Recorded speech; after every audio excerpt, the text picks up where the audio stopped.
Hey everyone, before we get into this video about Microsoft and Nintendo, because Phil Spencer had some very interesting things to say about their future game development for Nintendo Switch, and really any other platform, I need to remind you that we are giving away 2 copies of Super Mario 3D World plus Bowser's Fury. To enter that, go down in the description, comment, like the video, subscribe to the channel, all that jazz. A whole bunch of laundry list of stuff. Twitch as well. We're really pushing our Twitch now.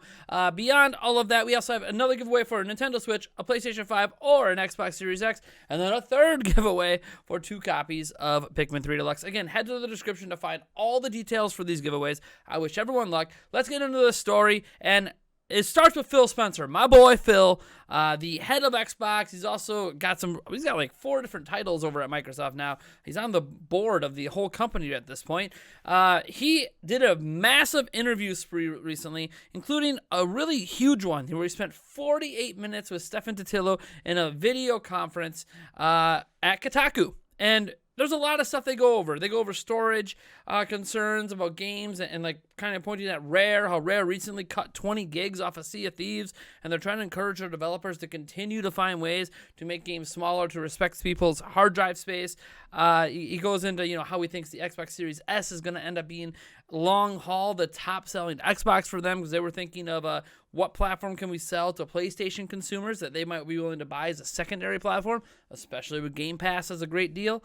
But we need to talk about their relationship with Nintendo, because Stefan Totillo did that. He asked them specifically about that relationship. So let's take a look. All right, so Microsoft's Nintendo connection. It says, while it doesn't really factor into the Series S and X plans, a strange subplot for Minecraft has been its dalliance with Nintendo. Last year, 2 Microsoft-published games, Cuphead and Ori and the Blind Forest, were ported from Xbox One and PC to Nintendo Switch. Since 2019, Microsoft has allowed 2 sets of company characters, first Banjo-Kazooie, and just this week, Minecraft's Steve and Alex, to join the fight in Super Smash Bros. Spencer also praises Nintendo all the time. And he went on to say, we have a very good relationship with Nintendo, he told me, and I think we see our work very synergistically in terms of trying to grow the market, and it just makes it easy. Every conversation we have with them has really been easy. He cited good conversations with Nintendo's CEO, Shintaro Furukawa, and Nintendo of America President Doug Bowser, who he said he spoke to last week. The obvious positivity of the relationship has heightened expectations for more Xbox games that could come to Switch. Remember, better together. However, Microsoft issued a statement that there were no plans to put more of its games on other consoles. Minecraft Dungeons, already announced for PlayStation and Switch, was presumed to be one of those exceptions. A year later, though, another Microsoft-published game, Ori and the Will of the Wisp, was also released on Switch. Spencer categorized Ori offerings as supporting the development studio's wishes. That team, Moon Studios, isn't owned by Microsoft and has subsequently entered a publishing deal with Take-Two. So it's important to note that while Microsoft owns the rights to those games, they just wanted to respect the studio's wishes in expanding the audience. All right, where does that leave the prospect of more Xbox games coming to non-Xbox consoles?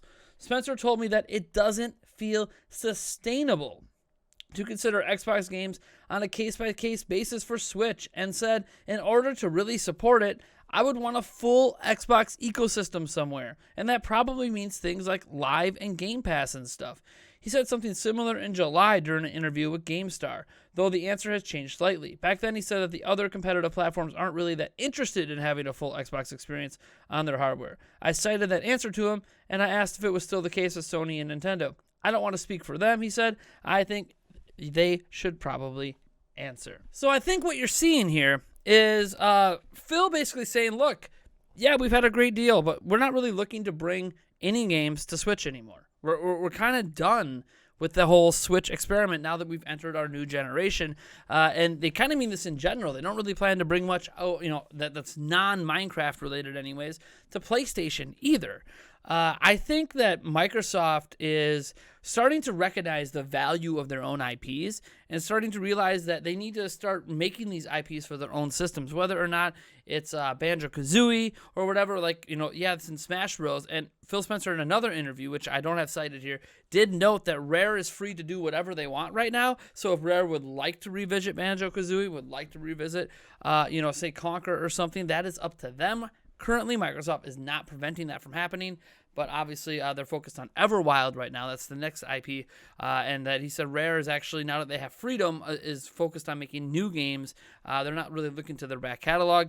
We'll see if that ever gets revisited someday. Obviously, they did Battletoads, and that was kind of an exciting kickback. So maybe there's always hope, right? There's always hope.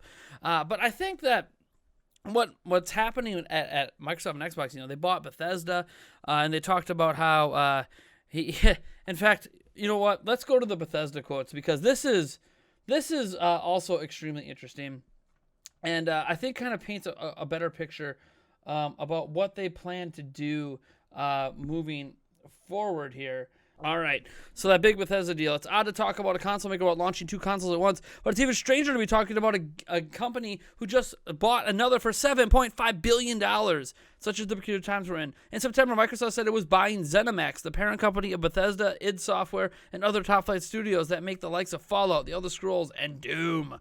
The planned purchase immediately bolstered Microsoft's roster of internal studios. The deal will cap off the company's generation-long shopping spree in an attempt to counter the reps of rivals of Sony and Nintendo, which have long been regarded as having stronger internal game-making operations.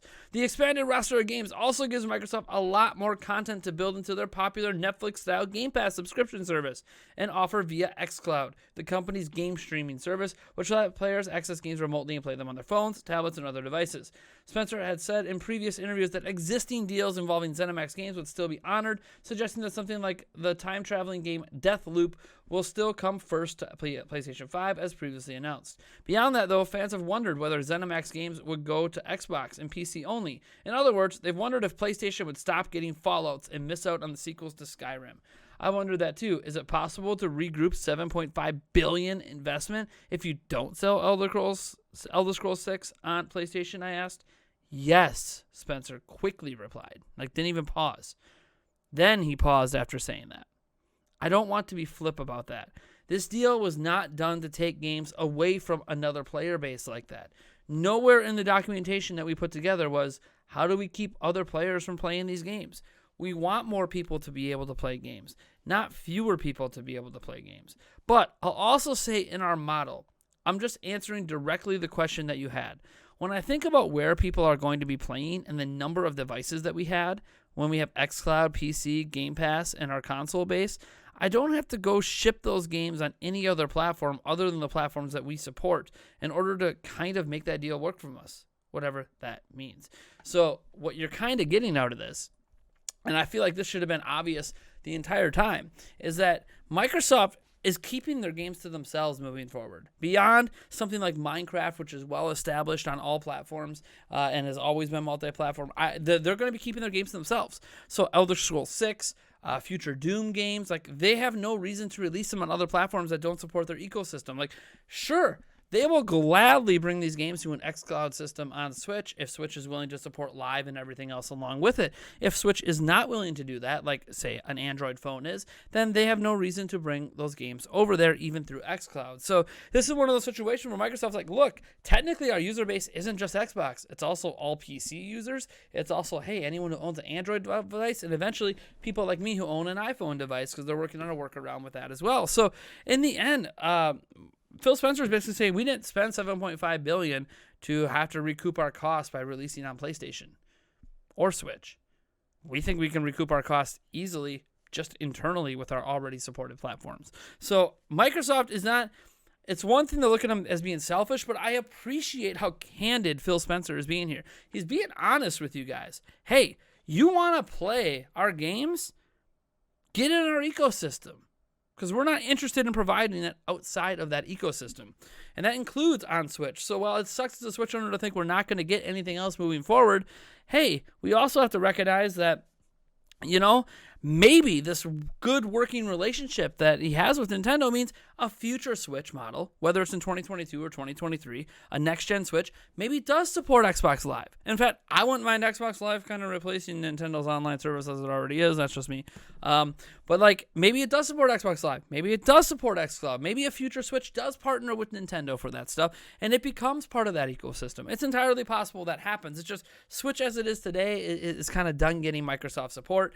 PlayStation's obviously not going to be getting these games that the Elder Scrolls, the Starlights, whatever else they're working on out at Bethesda and id Software and all that. They're not going to be getting those games anymore, and we're just going to have to accept it. Like, we're still going to get Doom Eternal on Switch because that's a prior commitment, but we're not going to get anything else, right, from id Software. We're not getting any more games because that's just the way it is.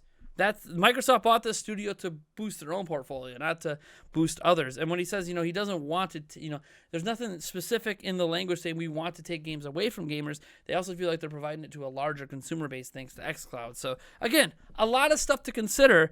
But I'll say this: if you own a Switch and you own a PlayStation 5, and those are your primary gaming platforms, and you're pissed about Bethesda and you're pissed that you're not going to get Microsoft games on other platforms, hey, look at it this way. You can have a PC, you can have an Android phone, or you could go spend $300 on an Xbox One S or an Xbox Series S, I guess. And you know what? Get GamePass. It's cheap. It's not that expensive, and you'll have all these games anyways. All right, folks, that's all I have to say on that. Thank you so much for tuning in. I am Nintendo Overjets from Nintendo Prime. Whew! Cheers. I'll catch you guys in the next video.